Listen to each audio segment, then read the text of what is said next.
Hello friends, welcome back to my channel. আশা করি সবাই ভালো আছো, আমিও ভালো আছি। ব্যাপারটা হচ্ছে, প্রথমেই আমি বেচুর ভিডিও সম্পর্কে কিছু বলার আগে বেচুর বাবার ওই ধাঁধা সম্পর্কিত কিছু নিয়ে বলতে চাই। ঠিক আছে, এক তো আমি কোনো ধাঁধার উত্তর দিতে চাই না, কিন্তু উনি যে খেলাটা খেলতে বসেছেন ছেলের কথায়, তো আমার তো মনে হচ্ছে ওনার বই কিনে নিয়ে বসেছেন। থাকে না, দেখবে তুমি চটি বই কিনতে পাওয়া যায়, যে আমাদের কলেজ স্ট্রিটে তো পাওয়াই যায়, যে কোনো জায়গায় স্টেশনে সব জায়গায় বুক স্টলে পাবে এই ধরনের বই। এবং সেই বই থেকেই এইরকম ধাঁধা তুলে তুলে এখন উনি প্রতিদিন ওনার নিজের ক্যালমা দেখাতে আসবেন। ঠিক আছে, যেগুলো কিনা বহু পুরনো, হয়তো এর আবিষ্কর্তারা আলাদা, এ কিনা অন্যের জিনিস নিজের নামে চালাতে চাইছে। কিন্তু ব্যাপারটা হচ্ছে, ওনার এই ফালতু প্রচেষ্টায় আমরা সাথ দেবো কেন? কানে শুনছি, চোখে দেখছি, উত্তরগুলো লোক চেষ্টা করছে, দিচ্ছে, ওদের ভিউয়ার্সই দিচ্ছে, কিন্তু ওনার মনোপ্রত কোনো অ্যান্সার হচ্ছে না। কারণ উনি তো নর্মাল ওয়েতে ভাবেনই না যে ইন জেনারেল ধাঁধা হয়। এমন নয়, আমার প্রতিটা জিনিস ভালোভাবে জানতে বুঝতে শিখে তারপর ধাঁধার উত্তর দিতে হবে। জালের প্রকৃতি ভাবতে পারো, হ্যাঁ, মাছের জাল অনেকেই উত্তর দিয়েছে, এবার মাছ ধরার জাল বিভিন্ন রকম জাল হতে পারে। আমাকে সেই জালের নাম জেনে সেই নামটা বললে তবে উত্তরটা ওনার কাছে সঠিক মনে হবে। এটা এখানে কি মামদবাজিও চলছে? আমার তো মনে হয় মামদবাজিই চলছে। আর দুদিন দুটো উত্তর লোকে চেষ্টা করেছে, যারা দিয়েছে তারা নিজেদের চেষ্টা থেকেই দিয়েছে। এবার সেই উত্তরগুলোর কোনো সাবাসী না দিয়ে উনি ওনার উত্তর তাদের মুখে বসাতে চেষ্টা করছেন। ঠিক আছে, আচ্ছা, এবার যারা উত্তর দিয়েছে তারা বুঝে নিক কোন প্রকৃতির, কারণ এদের তুষ্ট করার বা সন্তুষ্ট করার চেষ্টা বৃথা।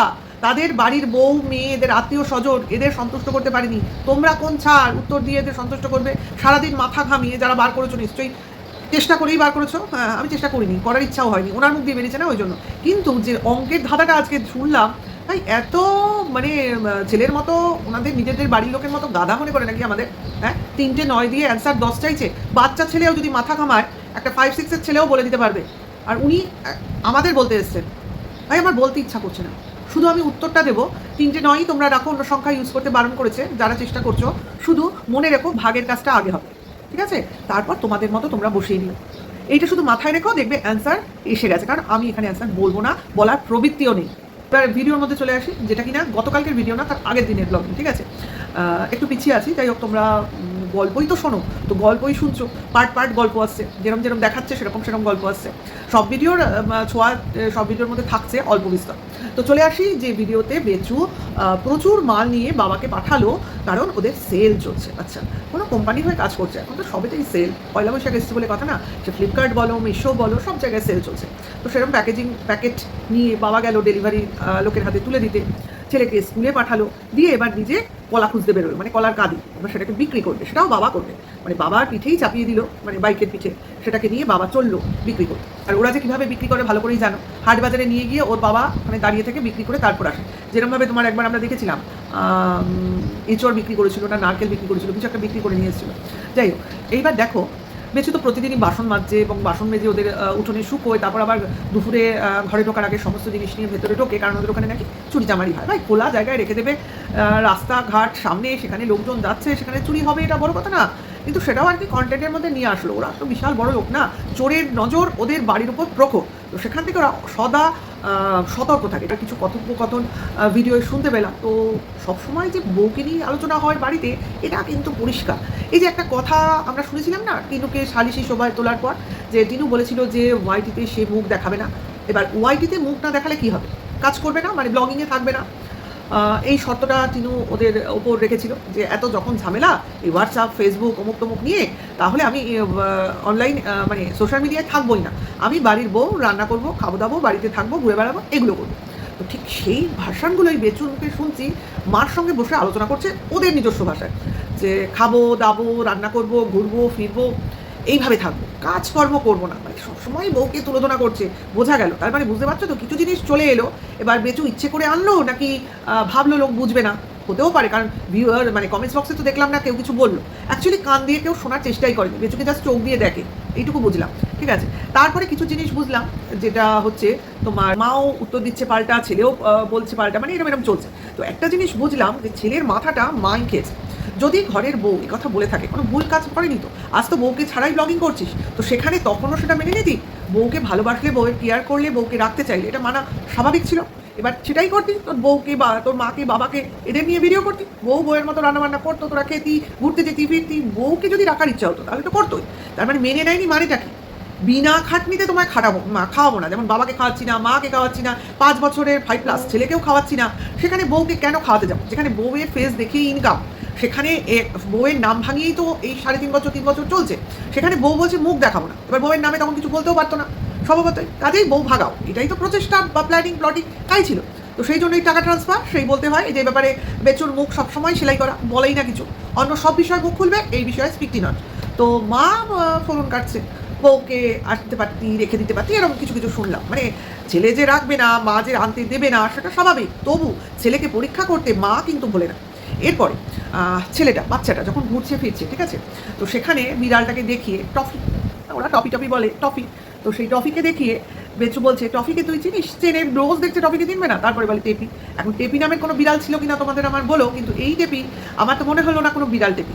এবার ছেলেকে বলছে, তুই কি টেপিকে দেখেছিস? টেপিকে চিনিস? ছেলে চেনে না। তার জন্য ওই ছেলের গরুটা একটু হলেও কোচকালো। কিন্তু ছেলেটা এতটাই ইন্টেলিজেন্ট, বুঝেই নিয়েছে বাবা যখন টেপি বলছে টফির সঙ্গে, তার মানে নিশ্চয়ই বিড়ালই হবে। এবং তার জন্যও বললো, হ্যাঁ টেপি তো বিড়ালের মতোই দেখতে ছিল। এটাও চালাকি করেই বললো, এমন নয় যে ওর মনে আছে, কারণ ওই সময় ও খুবই ছোট ছিল, ওর মনে থাকার কথা নয়। এবার যদি বলতো তোর মাকে তোর মনে আছে, সেইটা যদি বুকের পাটায় জোর থাকে বেচু, তুই অন ক্যামেরা ছেলেকে জিজ্ঞাসা করবি, হ্যাঁ রে তোর মাকে মনে আছে? মায়ের ফটো দেখিয়ে বলবি, দেখবো তোর ছেলে কি উত্তর দেয়। তুই একটা বিড়াল দেখিয়ে মার নাম নিয়ে মায়ের নামে খিল্লি ওড়াতে তোর দুবারও চিন্তা করতে হয় না যে এই প্রচেষ্টাটাই পরবর্তীকালে তোকে কিভাবে 2 গালে 2 থাপ্পড় মারবে, বুঝলি? নিজের বউকে টেপি বলা, কন্ট্রোভার্সি ক্রিয়েটারদের নামটাকে ধার করে এনে বলা, তো যে দিদি নাম টেপি দিয়েছিল সেই দিদিকে কেন পিছনে লাথি মেরে তাড়ালি? তাকে বাড়িতে বসে এখনও খাওয়াতি? হ্যাঁ, দিদিকে যাতে আবার সন্তুষ্ট করে বাড়িতে এনে আবার গরুর মতো দোয়ানো যায়, তার জন্য তাকে বাড়ি থেকে তাড়াতে বাধ্য হলি। তাও তোর দিদি তোর দিকে ফিরে তাকায় না। মামার বাড়ি গিয়েও ধর্ণা দিদি, যদি ছোটো মাসির মন পাওয়া যায়, কিন্তু সেও তোদের দিকে ফিরে তাকায় না। তার জন্য এখন বলতে হচ্ছে, আমাদের তো পয়সা কড়ি হয়ে গেছে, তাই আগে যারা আমাদের সাহায্য করতো, এখন তারা আর আমাদের সঙ্গে সম্পর্ক রাখতে চায় না। খুব হাতে ঘা লেগেছে না? সবাইকে দুয়ে পয়সা নিয়ে এখনও লোভ যায়নি। এখন বউকে বেচে নিত্য নতুন সবাইকে বেচে তবে তোর ভালো জিনিসটা পেটে ঢোকাতে হয়। তাও তো ভালো জিনিস খেতে পারিস না। আলুর তরকারি ভাত, মাকে খাওয়াচ্ছিস রোজ, মার বলে শরীর খারাপ, প্রতিটা ভিউয়ার্স বলে মার শরীর খারাপ, মার যত্ন নাও, তোর মাকে দেখলে বোঝা যায়, কিন্তু তুই কেয়ারই করবি কেন? চলতে ফিরতে দেখছিস তো, তো তার কেয়ার নেওয়ার আছেটা কি? তার জন্য তুই জানিস খুব ভালো করে, আরে চিনি কোথা থেকে হয়? স্বাভাবিক প্রশ্নের উত্তর দে তো। তোর বাবা এত ধাঁধা সবার জন্য তৈরি করে, তোর বাবা তো তোকে জিজ্ঞাসা করতে পারে যে চিনি কোথা থেকে তৈরি হয়, এটা জিজ্ঞাসা করতে বলিস। একটা আখের রস রাস্তায় বিক্রি হচ্ছে, একটা সুগার পেশেন্টকে বসিয়ে খাওয়াচ্ছিস। তোর মতো ছেলে জন্মানোর ছিল? না জেনে না শুনে এত বড় হয়ে আবার ব্লগার হয়ে ব্লগিং ফুটানো, এ আবার ছেলে মানুষ করবে, মানুষের মতো মানুষ করবে, আর চাকরি বাকরি যেন করে, তার আশীর্বাদ চায়। আবার এই ছেলে নাকি ওই বাবাকে বসিয়ে খাওয়াবে এককালে, সেই স্বপ্ন দেখছে বসে। আজ আমি খাওয়াইনি, ওই ছেলেটাকেও রোজগারের পেছনে এখনই লাগিয়ে দিয়েছি। শ্যুট করছি, নাটক করছি, ড্রামা করছি, ব্লগিং করছি, এখন আমরা এডিট করব, সমস্ত কিছু ছেলের সামনে ছেলের সঙ্গে চলছে। এই ছেলে ছেড়ে দেবে মনে করেছো তোমরা? দেখো একটা সময় কতটা রিটার্ন ও পাবে, এবং সেই রিটার্নে তখন আবার সিম্প্যাথি কার্ড খেলতে আসবে, যদি এই ব্লগিং দুনিয়ায় থাকে। আর যদি না থাকে তো বেঁচে গেল, আর যদি থাকে তো সেই দিন যে কী রিটার্নও পাবে তোমরা প্রতিটা লোক নিজের চোখে দেখতে পাবে। টিনুর তো আর কিছু পাওয়ার নেই, কিছু হারাবারও নেই, ওর সব কিছু চলে গেছে। কাজে ওর এখন যদি কিছু পাওয়ার হয়, এটা ওর উপরি হবে, আর কিছু না। ওর এখন কোনো কিছুর প্রতি কোনো আকাঙ্ক্ষা নেই, কিছু নেই। ওর এখন যেটা চলছে না, ওর লাইফস্টাইল দেখে যেটা বুঝছি, আজকের দিনটা ভালো গেলে আমি ভালো, ওর এখন সেইভাবেও দিনটা কাটাচ্ছে। শুধু চাইছে মানে একটা নিরাপত্তা, নিজের লোকেদের মধ্যে থেকে একটা নিরাপত্তা চাইছে। ভাবতে পারো একটা মেয়ে কতটা ইনসিকিওর হলে এইরকম লাইফ লিড করতে পারে? এই জন্যই তো প্রতিটা ছেলে, প্রতিটা মেয়ের নিজের পায়ের তলাটা আগে শক্ত করতে হয়, নিজের ব্যাক বোন আগে তৈরি করতে হয়। সেটা কীভাবে তৈরি করতে হয়? নিজের ব্যাংক ব্যালেন্স করে, তারপর কোনো সংসারে যেতে হয়, কারোর দায়িত্ব নিতে হয়। সোজা এবং স্বাভাবিকতা এটাই। আমি যদি নিজেই তৈরি না থাকি, তাহলে আমি কী করে অন্য একটা জিনিস তৈরি করব? আজকে মেয়েটার যে দুরবস্থা, আজকে ওকে দেখে প্রতিটা মানুষের, প্রতিটা বাবা মার শিক্ষা নেওয়া উচিত যে এই নিজেদের ছেলে মেয়েকে কোনোভাবেই এরকম অনিশ্চিত ভবিষ্যতের পেছনে ঠেলে দেবো না। আজকে বিয়ে দিয়েই বা কী নিরাপত্তা হলো? তার স্বামী তার সঠিক কেয়ার করতে পারলো না, রক্ষা করতে পারলো না।